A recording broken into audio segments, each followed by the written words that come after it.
네, 안녕하세요. LS증권의 염승환 이사입니다. 최근 저를 사칭하는 여러 유튜브 방송이나 카카오톡 채널들이 상당히 많은데요. 저는 이제 LS증권과 함께하고 있는 이 연불리와 함께 채널에서 공식적으로 방송을 좀 하고 있고, 저를 사칭하거나 돈을 달라고 한다거나 리딩을 원하거나 이런 것들은 다 사기일 가능성이 높기 때문에 여러분들이 각별히 주의를 하셨으면 좋겠습니다. 네, 안녕하세요. 염승환 이사입니다. 오늘 2025년 2월 19일 시장 함께 읽기 시작을 해보도록 하겠습니다. 자, 오늘 국내 증시가 급등했습니다. 지금 연일 급등세고 정말 많은 분들이 오히려 적응이 안 되시죠. 이렇게 한국이 하도 강하다 보니까 이게 한국 시장이 맞나 뭐 그런 생각도 드시겠지만 어쨌든 시장 굉장히 뜨겁습니다. 정말 국내 증시가 너무 오랜만에 작년 하반기에 너무 안 좋았는데 그걸 딛고 좀 올라서서 좀 다행이고 이 기세가 계속 이어졌으면 좋겠어요. 그러니까 여러분들 느끼시겠지만 영원한 하락도 없고요. 또 언젠간 또 꺾이겠죠. 근데 영원한 상승도 없기 때문에 예, 안 좋을 때 너무 비가 나지 마시고 또 너무 또 이게 이제 좋으면 막 흥분하게 되거든요. 이제 물론 뭐 이 정도 가지고는 사실 좀 그렇죠. 한국이 뭐 얼마나 올랐다고 그죠? 예, 벌써 흥분하냐 뭐 그럴 수 있는데 또 이제 그런 상황에서 너무 또 추격하다가 물리는 경우들도 있으니까 항상 냉정하게 보시면 좋겠고 다만 지금 아직까지는 뭐 분위기가 더 여기서 쉽게 꺾이진 않을 것 같아요. 긍정적인 분위기는 조금 더 이어질 것 같다 이렇게 말씀을 드리겠습니다. 그래서 오늘 이제 이슈들 여러 개 있는데 뭐 오늘은 뭐 평소보다 기사는 좀 적지만 또 소개를 좀 해드릴게요. 자, 미국 증시 마감 상황하고 그다음에 트럼프가 이제 관세 또 부과한다는 얘기가 있었죠. 그 내용 합쳐서 말씀드리고 종전이 돼서 러시아 경제가 개방돼 이건 뉴스는 아니고 오늘 아까 이제 제가 라이브 할 때 한 분이 물어보시더라고 현대차 이거 러시아 경제 개방되면 또 현대차한테 좋은 거 아니냐. 그래서 저도 이제 자동차 공장 매각한 걸로 알고 있었거든요. 그때 되게 싸게 팔았어요. 근데 다시 한번 이제 확인을 해봤더니 예, 이거는 어쨌든 현대차인데 호재입니다. 호재예요. 분명 호재가 맞고요. 그 설명해드리고 월스트리트 저널이니까 우리가 월스트리트 저널에 그 무게감이 있잖아요. 미국에서 가장 이제 많이 보는 경제지 중에 하나인데 뭐 주식 투자하는 사람들 안 보는 사람이 없죠. 미국에서는 뭐 웬만하면 다 보니까. 근데 거기서 한국의 세계 최대 규모 AI 데이터 센터 건설하는 이제 저는 이게 맞나 단독 보도가 떠가지고 저 진짜 원문도 저도 읽어봤거든요. 근데 이게 50조 원 규모예요. 너무 큰 거예요. 그래서 이게 좀 믿기진 않아요, 솔직히. 50조 원, 우리나라 입장에서 50조 원 엄청난 돈입니다. 이제 그 전라남도 쪽에 짓는다고 하더라고요. 그러니까 이제 다들 이제 화들짝 깜짝 놀란 거죠. 저게 진짜야? 예. 이 짓는 사람이 누구야? 뭐 또 LG가랑 또 관련이 있다 뭐 이런 얘기도 있는데 뭐 나중에 또 지나봐야 우리가 명확히 알 수 있겠지만 일단 월스트리트 저널에 보도가 있어서 뭐 난리가 났습니다. 아무튼 그것 때문에 뭐 반도체가 강한 이유 중에 하나예요. 그리고 현금 비중이 2010년 이후로 가장 낮은 글로벌 펀드 매니저들 요 지표 하나 보여드리고 또 3월 국장의 매력. 이 제가 작년부터 봤을 때 여기 하나투자증권 여기 투자 전략 되게 잘 보시더라고요. 제가 작년에 보면서 느낀 거는 잘 봐요. 왜냐하면 대부분의 이제 전략하시는 분들은 아무래도 한국이 너무 이제 약하다 보니까 지난 뭐 몇 년간 아무리 조심스럽죠 사실은 막 이렇게 근데 되게 과감해요. 그래서 지수 3천 간대요. 결론은 뭐냐? 3천 갑니다. 지금도 안 늦었습니다. 그런 보고서라 제가 이제 놀랬죠. 저도 그 보고서를 보고 그래서 다 읽어서 한번 설명해 드릴게요. 그리고 이제 타임 투 바이 사야 할 시간이다. 교보증권에서 나왔고 저건 어떤 얘기냐면 증권주 얘기입니다. 그리고 가슴 두근거리는 회복의 서막 요건 건설주 얘기고요.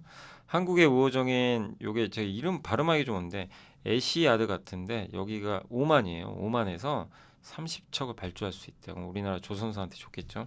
또 유리기판에 대한 이제 내용 하나 있고 엔터 기업 분석은 GST, TLB, 솔루엠 대상 있고요. 대상은 아까 많이 물어보시더라고요. 이게 아까 그 라이브 할 때 채팅창에 그래서 오늘 보고서도 나와서 한번 설명해드리고 공시로는 하나오션, LG엔솔, 삼성전자 오늘 LG엔솔 올라간 공시가 사실 어제 2020시 때문이라고 저는 봐요.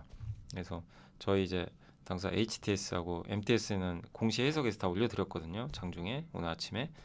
근데 어쨌든 이제 공시 한 번 더 말씀드리고 그리고 실적 발표 유진테크는 어제 발표했었고 그 다음에 HGT는 오늘 발표했는데 이 두 기업이 실적이 괜찮습니다. 그래서 이렇게 두 기업이 좀 이제 실적 발표했다, 괜찮았다라고 말씀을 드리겠습니다. 자, 미국은 트럼프는 그러니까 25%는 내가 좋아하는 숫자다라고 제목을 달아봤는데 일단 미국은 올랐는데 조금 올랐고요. 반도체 지수가 급등했고, 예, 그리고 다 올랐어요. 뭐 금리도 오르고 달러도 오르고 환율도 올랐는데 주식도 오르고 참, 예, 이런 경우가 없는데, 예, 오늘은 아무튼 다 올랐고 S&P 500 지수도 사실 장중 내내 빠지다가 막판에 올랐어요. 그 트럼프 대통령은 자동차 관세를 25% 정도 부과할 거라고 언급을 했고, 인텔, 마이크론 등 미국 반도체 기업들 주가가 큰 폭으로 올랐고요. 미국과 러시아가 첫 고위급 회담을 열고 러우 전쟁 종식을 위한 협상팀을 구성하는 데 합의했습니다. 일단 화요일 미국 증시는 뚜렷한 이슈 없이 강보합권에 마감을 했고 큰 이슈는 없었어요. 금리가 다시 4.5%를 일단 상회를 했습니다. 아직은 좀 금리 부담이 있고요. 연준 금리 인하 쉽지 않죠, 아직은. 그리고 관세부가 아직 이슈가 있고. 근데 다만 이제 미국이 2년 연속 연간 20%씩 올랐기 때문에 가격이 좀 부담돼요. 예, 그리고 정책 불확실성이 있어서 미국 시장 참가자들도 요즘에는 조금 이제 그냥 지켜만 보는 거죠. 예. 메타는 20일 연속 상승 이후로 금일 마이너스 3% 가까이 하락을 하면서 21일째 상승은 좀 실패했습니다. 근데 워낙 많이 올랐고요. 뭐 독보적이죠, 사실. 반도체는 대형 기술주 부진에도 마이크론, 인텔이 급등하며 강세를 보였습니다. 여러분도 아시겠지만 트럼프 사진만 보면 좀 약간 겁나죠. 이게 또 이분이 뭔 얘기를 하려나, 뭔 얘기를 또 했어요. 그래서 뭐라고 했냐면 장 마감 후에 자동차 관세 25%될 것 같아. 기자가 질문하니까 자동차 25%, 예, 높죠. 그러니까 당연히 안 좋죠. 우리나라 입장에선. 근데 4월 2일에 언급을 하고 이걸 그때 적용하겠다는 아니에요. 또 뭐라고 했냐면 자동차, 제약 바이오, 그다음에 그 어디지 반도체까지도 하겠다는 거예요. 근데 이게 결정된 건 아닌 것 같아요. 뭐라고 했냐면 협상할 시간을 주겠다, 기업마다. 결론은 뭐냐면 미국에 공장 지어라. 지으면 관세 안 내도 되는 거 아니냐. 기업들한테 시간을 줄 테니까 잘 고민해. 투자해. 이제 이거예요. 이 약간 압박을 주는 거예요. 그리고 어쨌든 아마 25%될 것 같다. 예, 근데 협상에 따라 달라질 수 있다. 이 얘기는 뭐예요? 그 미국에 투자하는 뭔가를 이제 본인한테 보내주면, 예를 들면 이제 뭐 계획을 하는 거죠. 자, 현대차는 앞으로 미국의 현대제철 공장을 짓겠습니다. 뭐 이런 거죠. 예. HD 현대일렉트릭은 미국의 변압기 공장 지을게요. 뭐 이런 게 될 수도 있고, 예. 이런 걸 원하는 것 같아요. 예. 그래서 그런 계획서를 갖고 오면 관세 깎아줄게. 아, 너는 착하니까 안 매길게. 약간 이런 느낌이에요. 예. 그래서 시장은 이제 그런 식으로 해석을 지금 하고 있는 것 같아요. 그래서 평소 같으면 시장이 약하면 저런 얘기 나오면 또 아침부터 두들겨 맞아요, 그냥. 아침에 외국인 팔더라고요. 근데 뭐 그냥 증시가 올라가 버렸죠. 그러든가 말든가 이제 약간 이런 느낌. 예. 그래서 트럼프의 이제 저런 발언도 시장에 영향을 지금 주고 있지 못하다. 일단 이런 느낌인데, 근데 어쨌든 본질은 미국에 공장 지으면 협상 이제 관세 안 매기겠다. 약간 이런 느낌이고, 또 미국 물건을 사주면 많이 사주면 그것도 관세 좀 부담 해소해 줄게. 이런 식으로 가고 있는 게 조금씩 더 명확해지고 있다라고 보시면 되겠습니다. 그리고 이제 이슈 중에 요즘에 미국의 M7 그 빅테크 7개 있지. 뭐 엔비디아, 뭐 메타, 마이크로소프트, 구글, 아마존, 테슬라, 또 뭐 있죠? 엔비디아, 예, 엔비디아까지. 애플, 엔비디아 뭐. 예. 아무튼 이제 이들이 요즘에 지지부진합니다. 예, 올해는 안 좋아요, 별로. S&P 500에 속한 기업의 거의 절반이 연초부터 절반이요. 지수보다 높아요, 수익률이. 작년에 안 그랬어요. 지난 2년간은 M7이 강했어요. 그러니까 지금 S&P 500 기업의 46%가 지수보다 높은 수익인데 이건 1990년대 후반 이후 가장 낮은 수익률을 기록했던 지난 2년간은 S&P 500 기업의 30%만 지수를 이겼대요. 예, 얼마나 쏠렸다는 얘기예요. 근데 그걸 주도한 게 M7인데 올해는 아닙니다. 이거는 글로벌 시장에도 적용이 돼요. 미국이 예외죠. 미국만이 정답이라는 의미로 지난 2년간은 미국 증시 독주였죠. 아니잖아. 올해는 승자가 패자되고 패자가 승자되고 있는 거죠. 그런 현상이 이제 미국만이 아니라 한국에도 있고. 이제 요거는 원래 이슈 2번은 그 어제 그거예요. 그 뭐죠? 이건 좀 지울게요. 이슈 2번은 그 윌러 연준 의사 어제 방송에서 소개해드렸어요. 그래서 그건 좀 빼고요. 이슈 이제 2번을 요걸로 했는데 미국과 러시아 우크라이나 전쟁 그 파이낸셜 타임즈 기사가 있어서 한번 가져와 봤습니다. 미국과 러시아가 러우 전쟁이 종전 위한 첫 고위급 회의를 개최를 했고 사우디 리야드에서 만난 미국과 러시아 협상팀이 이제 이 사람들이 만나서 협상을 한 거예요. 이렇게 협상을 했고 사우디가 이제 중간에 중재하는 거죠. 예. 그래서 되게 상징성이 있죠. 뭐 이런 부분 봤을 땐. 그래서 이번 회담은 그 트럼프 대통령이 유럽 우크라이나와 상관없이 전쟁 끝내기 위해서 푸틴에게 전화한 다음에 이루어진 회담이고 협상팀을 꾸려가지고요. 일단 영구적으로 전쟁 없게 하자 이렇게 얘기를 했다고 합니다. 그래서 영토의 일부는 아마 러시아가 가져가지 않을까 이런 얘기도 있었던 것 같고 러시아 국부 펀드를 운영하는 키릴 드미트리예프는 상호 관심 분야에서 경제 강국 회복을 논의했다. 다양한 기업에 대한 공동 투자, 미국 파트너와의 합작회사 설립 이런 것도 논의를 했다. 재건 이슈에 대해서 논의를 한 것 같아요. 근데 젤렌스키 대통령 완전히 반대를 하고 있어요. 왜 나를 빼냐? 우크라이나가 없는데 지금 니들끼리 뭐 하는 짓이냐? 이제 이렇게 불만을 표출한 거예요. 터키의 에르도안 대통령 만나서 아니 정작 우크라이나랑 지금 러시아가 협상을 해야 되는데 여기 미국이 우크라이나를 빼버리는 거예요.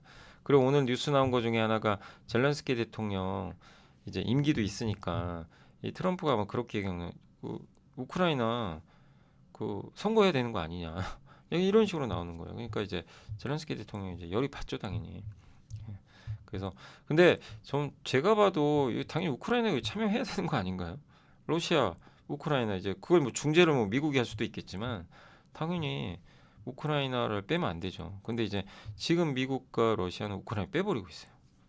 되게 의외인 상황이죠. 그래서 이렇게 되면 종전 쉽지는 않을 거예요. 아니 우크라이나가 동의도 안 하는데 하겠습니까? 그죠? 쉽지는 않은데 어쨌든 우크라이나 대통령 젤렌스키 대통령이 참여를 해야 이게 빨리 진척이 될 것 같은데 일단 지금 상황은 그 종전은 하려고는 하는데 예, 우크라이나가 좀 약간 뒤로 빠지고 있고 빠진 상황이고 미국과 러시아 주도로 지금 일단 협상을 하겠다 이런 좀 시각이라고 보시면 되겠습니다. 테슬라가 좀 빠졌고요. 뭐 큰 이슈는 없었고 인텔이 이거 어젠가요? 그젠가 한번 제가 요 내용 보여드렸죠. 그제 월요일 날 원래 주말에 월스트리트에서 이거 보도가 나온 걸 한번 제가 월요일 날 알려드렸는데 미국 시장도 참 희한합니다. 이틀 후 이게 하루 뒤늦게 반영하더라고요. 물론 이제 하루 휴장해서 그럴 수도 있죠. 근데 어쨌든 인텔 주가가 휴장해서 그렇겠네요. 죄송합니다. 인텔 주가가 16% 올랐습니다. 그래서 브로드컴과 TSMC가 이걸 회사 나눠가지고 각각 지분 투자. 브로드컴은 설계, 그다음에 TSMC는 제조 회사. 가능성이 높아 보이지는 않는데 어쨌든 급등했고 마이크론도 HBM3 12단 양산이 임박했고 엔비디아 공급 준비 중이다 라는 보도에 급등했고 램 리서치는 일본 낸드 제조사 키옥시아가 급등했는데 낸드 식각 장비 세계 1위잖아요. 그래서 급등했고 슈퍼마이크로 컴퓨터도 이제 2월 25일까지 그 서류 제출해야 돼요. 우리로 따지면 공시 내야 된다는 얘기인데 그걸 안 내면 상폐당합니다. 근데 이제 그걸 낸다고 하면서 급등했고 또 올해 뭐 서버 시장 좋다 이렇게 언급했고요. 메타는 2.76%좀 빠졌고 뚜렷한 이유는 없었습니다. 나이키는 5%그 킴 카다시안이라는 유명한 그 셀럽이죠. 그분이 이제 설립한 속옷 브랜드로 알려져 있는데 스킴스 여기랑 이제 나이키 스킴스가 협업하나 봐요. 그래서 내년에 그러니까 미국에는 올해 봄에 출시되고 내년에 전 세계 우리나라에도 올 수도 있겠죠. 그렇게 해서 아마 새로운 브랜드를 론칭하는 것 같아요. 그래서 주가가 5% 올랐고 양자 컴퓨터 아이온큐는 큰 이슈는 없었습니다. 뭐 중국 경쟁 이슈 있는데 뭐 그거는 하루 이틀 일은 아닌데요. 그래서 뭐 일단 차익 매물 나온 게 아니었나. 그동안 사실 또 많이 올랐다 변동성이 있는데 큰 이슈는 없었다라고 말씀을 드리겠습니다. 그래서 미국 한번 말씀드렸고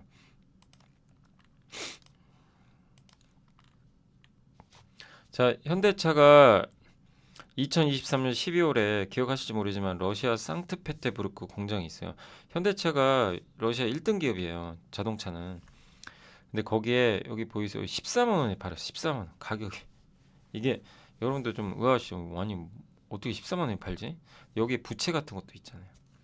부채 다 떠안는 조건으로 해서, 그리고 러시아에서 영업하기 어려우니까 이제 나오는 거죠. 근데 이게 조건이 있어요. 2년 내에 공장을 재매입할 수 있어요. 그럼 25년이죠. 올해 안에 총전이 되면 현대차는 좋아요. 이거 다시 재매입하면 되죠. 근데 금액이 어떻게 될지는 제가 모르겠는데, 러시아도 시장이 있으니까 여기서 1등 하던 회사가 어쩔 수 없이 매각을 하게 된 건데, 올해 안에 종전이 잘 되면 현대차가 재매입할 가능성이 있어요. 예. 그럼 누가 수혜를 받을까요? 현대 위아 같은 회사들이. 예. 거기에 이제 엔진 같은 거 공급하거든요. 예. 러시아 쪽에. 그러니까 이제 현대차가 요거를 할 수 있을지는 제가 모르지만 한번 주목해 보시는 것도 필요할 것 같아요. 그래서 아까 질문해 주셔가지고 질문 되게 잘해 주셨고, 현대차가 그 러시아에서 기아랑 같이 1등 했거든요. 그러니까 이거는 종전은 현대차한테는 호재가 될 수 있다 이렇게 생각합니다. 그리고 한국의 세계 최대 규모 AI 데이터 센터 건설계, 이게 월스트리트 저널 그 보도를 제가 직접 한번 이제 들어가서 이제 그 요약을 해봤고, 총 투자 규모는 350억 달러고요. 전력 공급 능력은 3기가와트. 1기가와트가 원전 하나예요. 어마어마한 거죠. 이게 적은 수치가 절대 아닙니다. 어마어마한 전력이 들어가고요.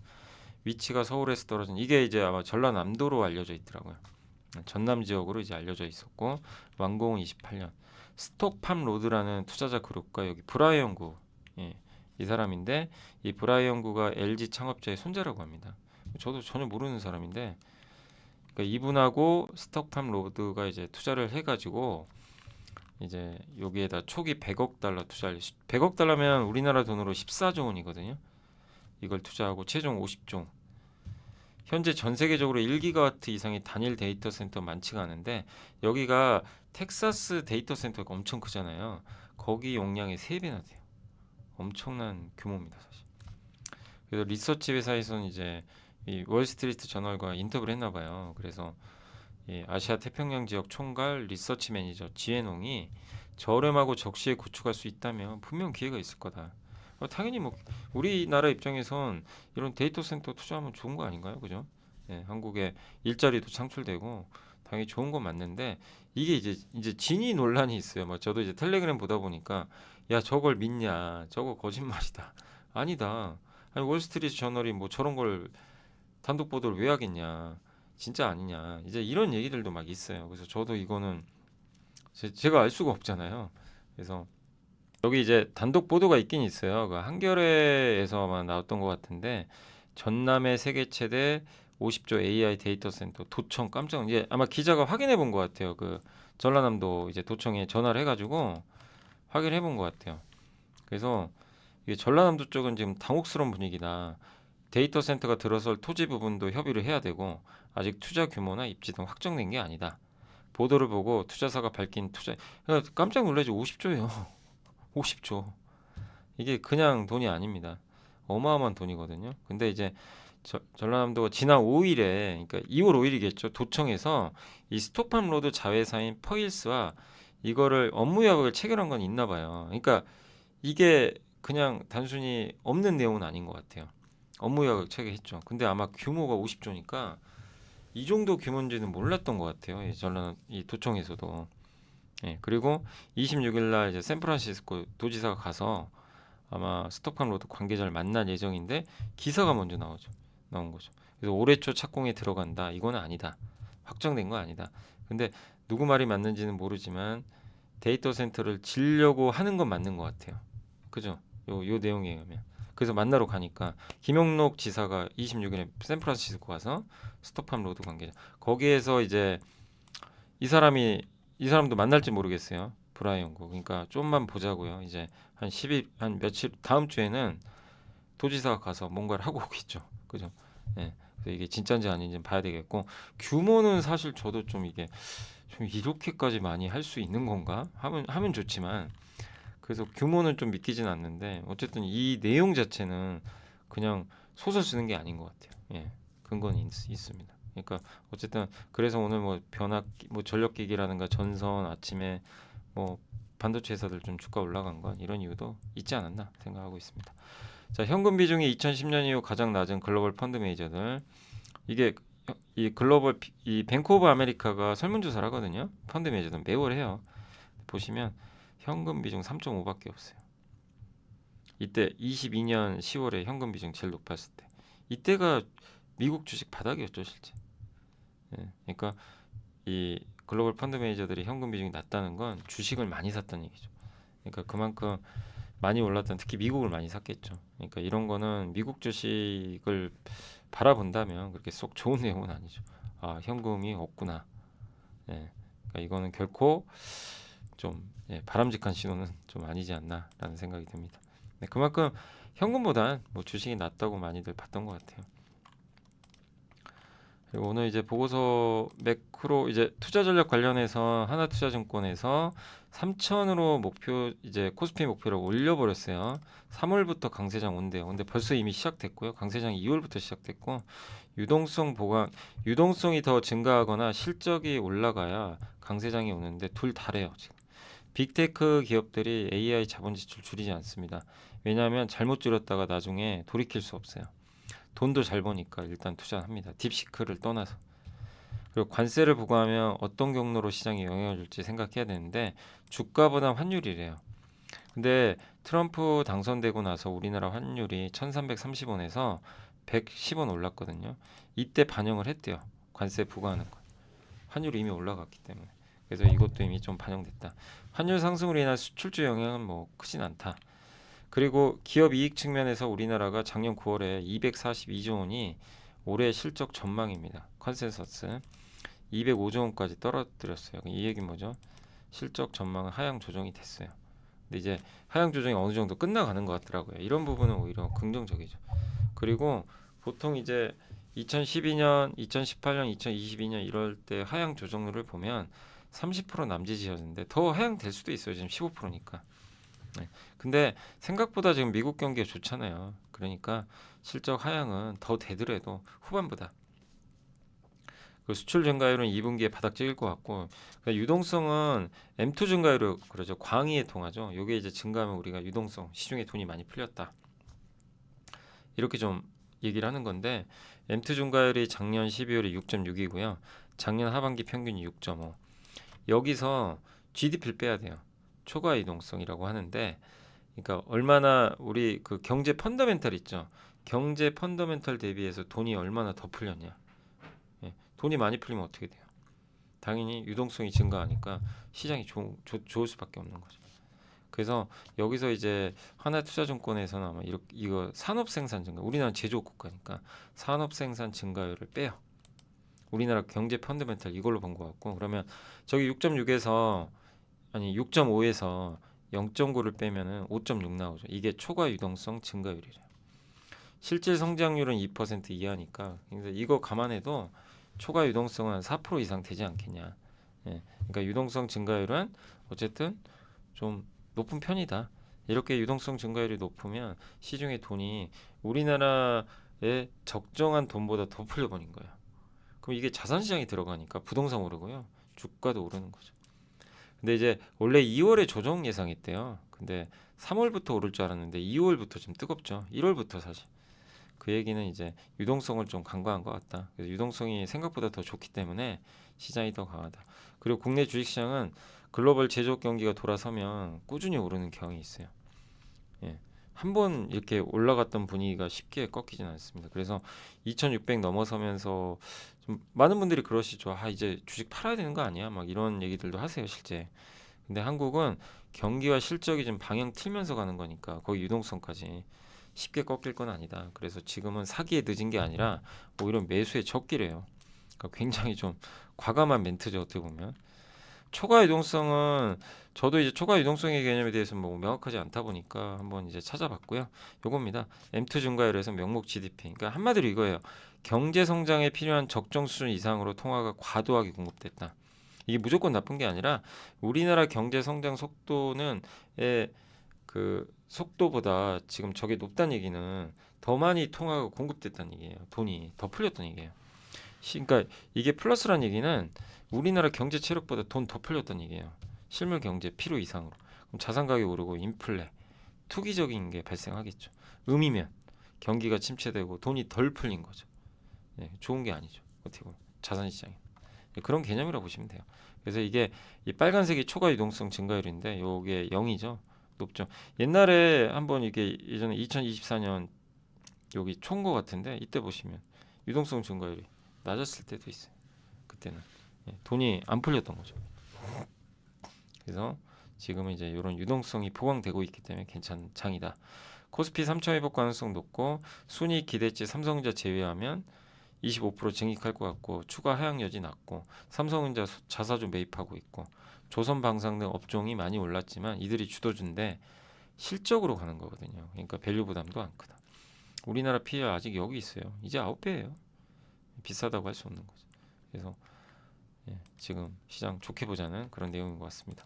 자, 그리고 증권업종 저도 긍정적으로 보고 있는데 단기적으로 유동성 효과 때문에 증권주 상승 가능성이 높다고 해주셨고 다만 기대 수익률을 좀 조금 낮추자 이런 내용인데 대형사가 좋겠죠. 아무래도 지금 실적 부분에서 경제 불확실성 완화됐죠.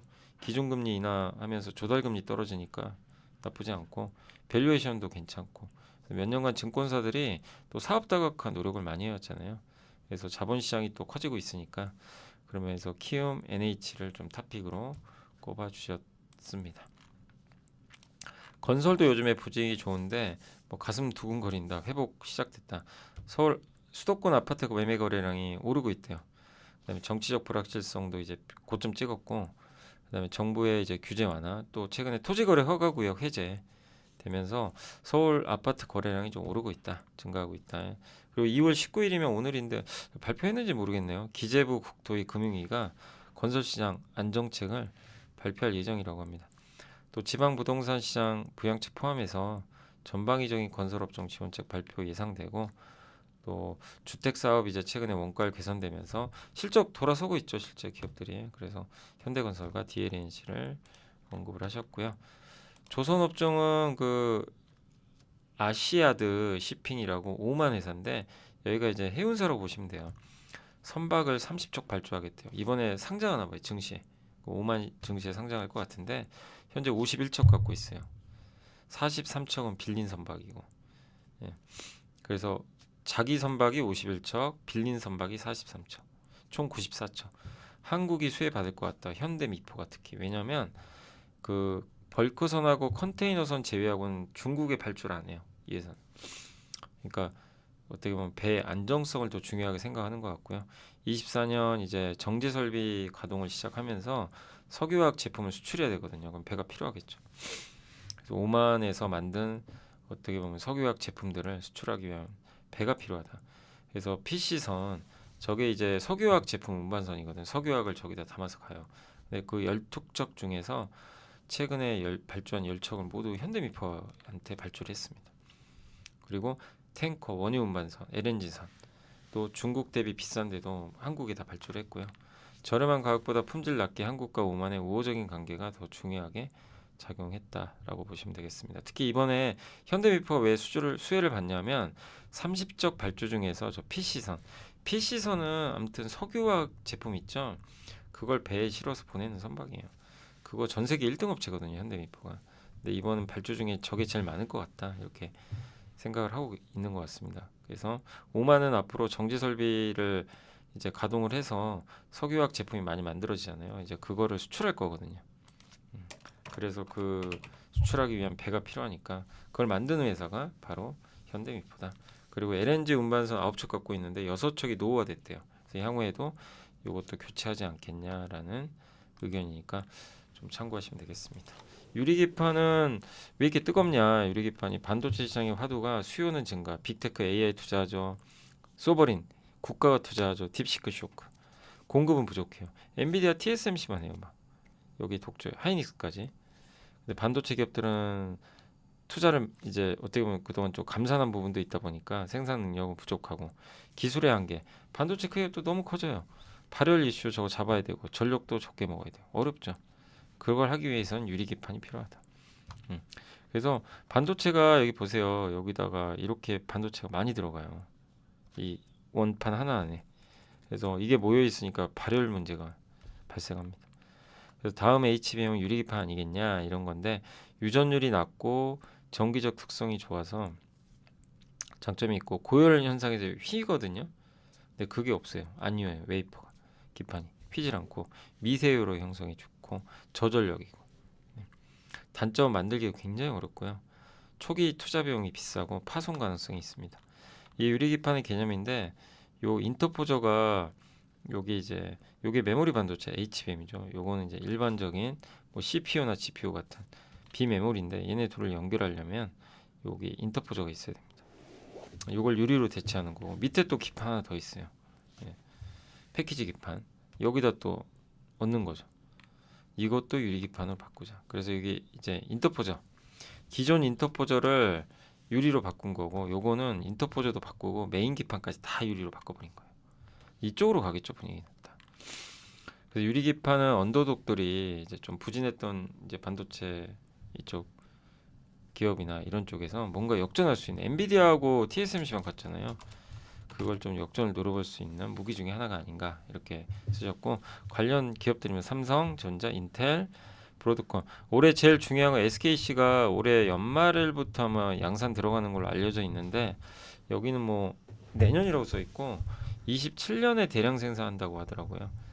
근데 아무튼 이것도 늦어진 거죠. 원래는 올해 상반기에 하는 걸로 알고 있었거든요. 아무튼 일정이 좀 뒤로 밀렸고, 본격적인 건 올해 하반기가 중요할 것 같아요. 하반기에 예, 양산에 들어갈, 일부 양산에 들어갈 것 같은데, 그때 평가가 좋다면 긍정적이지 않겠냐라고 보고 있습니다. 요거는 이제 대형사, 소재, 장비 회사 이렇게 그 보고서에 있던 거니까, 뭐 삼성전자, SKC, 삼성전기, YC캠, ISC, 필옵틱스, 뭐 로체 시스템즈, 기가베스, 이오테크닉스, HB 테크놀로지, 이런 기업들이 일단 이제 관련된 밸류체인이다라고 보시면 되겠습니다. 엔터가 지금 그 모객수, 그러니까 이 앨범 말고 그거죠. 그 콘서트, 이게 올해 이만큼 될 것 같아요. 더. 이게 현재 시장에서 바라보는 건 요건데, 확정된 게 추가될 게 요 정도 남아 있는 것 같아요. 역대급이죠, 진짜. 현재 날짜와 장소가 확정된 25년 예정 공연 모객수가 647만입니다. 이 중에 383만 명이 아시아. 서구권은, 아니 작년인 그 서구권 모객수는 263만 명인데 작년 연간을 초월해 버렸대요. 네. 유럽도 지금 계속해서 예, 모객수가 늘고 있고, 올해 서구권 모객수는 전망치가 540만인데 이걸 넘어서지 않겠냐 이렇게 보고 있습니다. 그래서 올해 이게 현 시점 확정분이 파란색이고, 요걸 갑분이 넘어서 저 위로 조금 더 올라가지 않겠냐라고 보고 있습니다. 1분기에 315만 명 모집을 했고요. 25% 정도 성장을 했습니다. SM 하이브, 그다음에 JYP죠. 그리고 석유권 공인 시장에서 구조적 점유율 증가를 확인하고 있고, 25년도에 이제 가파른 이익 성장이 좀 확실시 된다고 합니다. 엔터주의 1차 변곡점은 BTS 월드 투어 발표, 아마 제대가 6월이니까 그 후에 좀 발표하지 않겠냐. 그때쯤에는 조금 더 보수적, 약간 단기적으로 조심할 수 있다, 이런 내용 같습니다.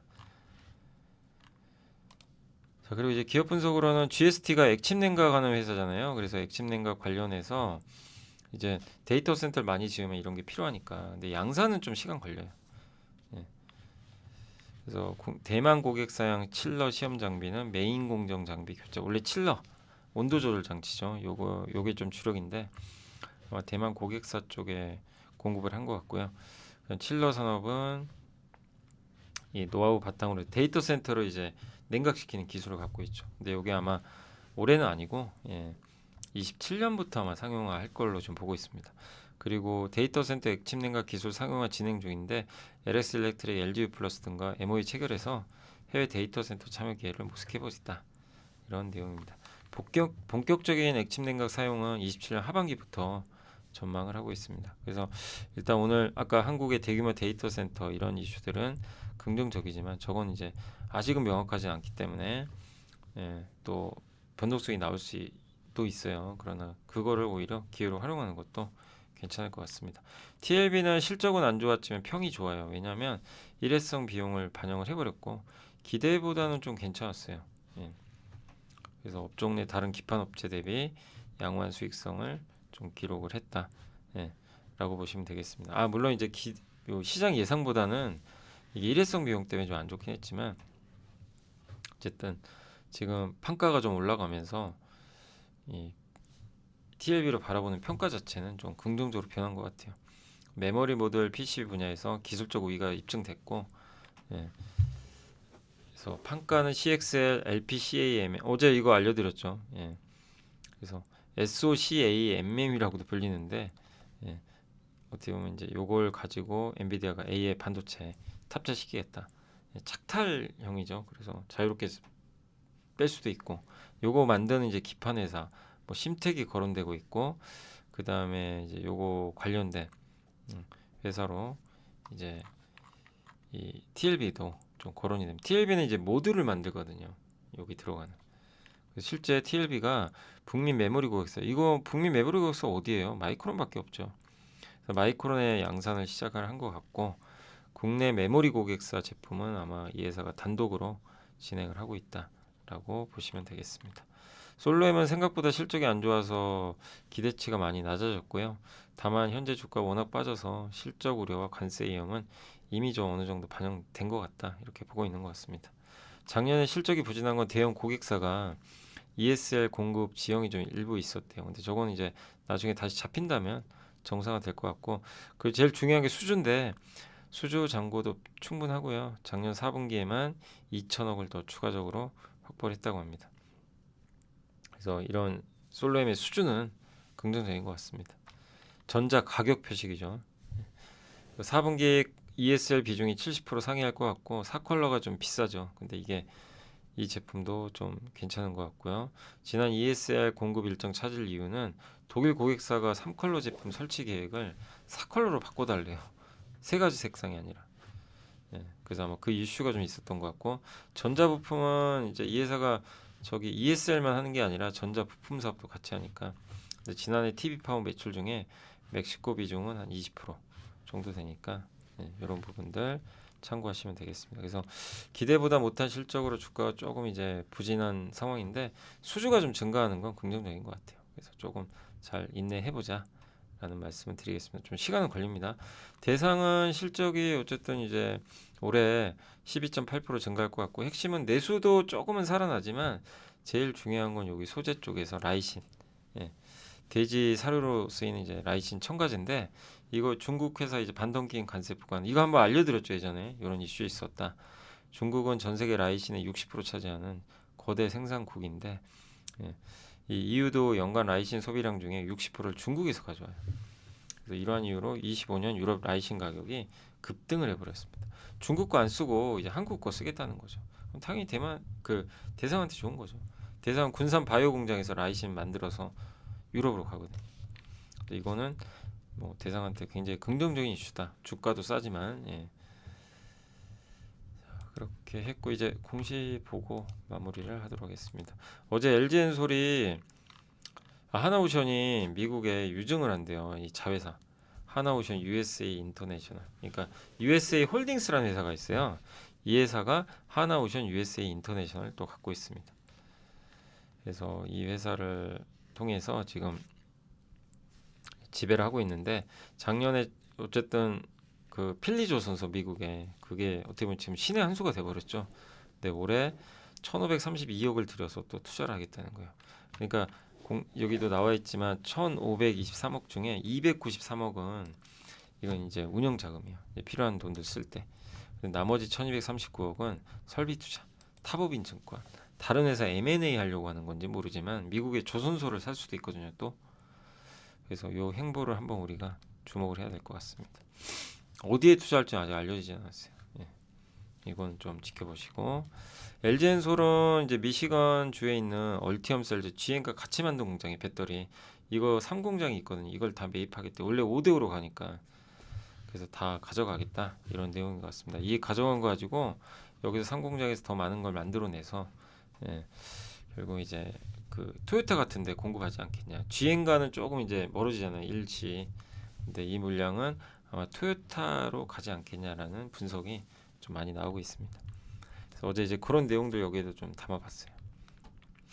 그래서 LG엔솔은 상공장 지분을 100% 직접 인수하고 지분 다 인수해서 이제 자기 걸로 만들고 그리고 여기서 배터리가 생산되는 거는 이제 뭐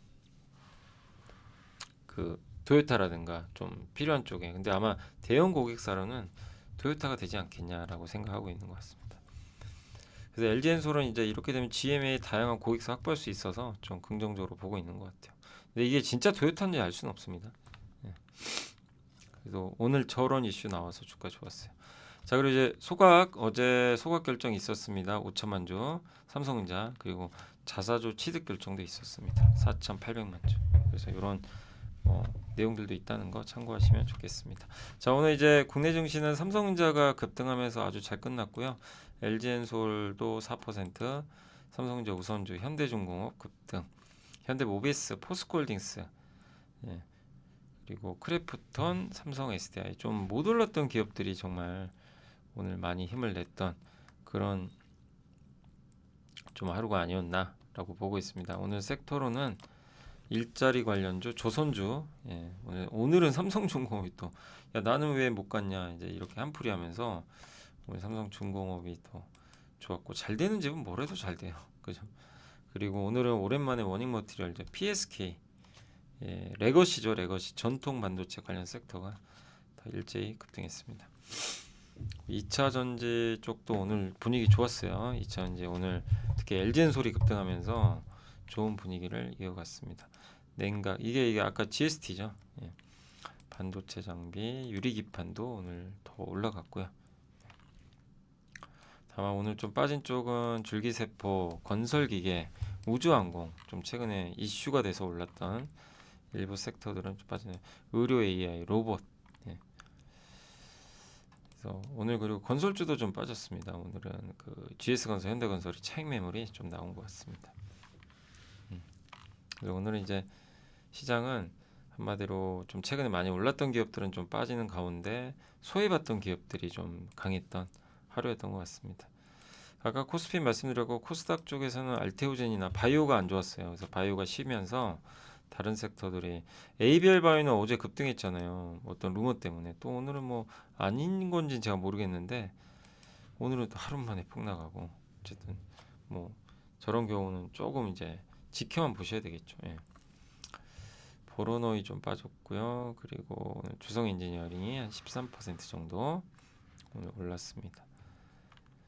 그리고 네, 젠백스, 필옵틱스, 유리기판, PSK홀딩스도 오늘 올랐습니다.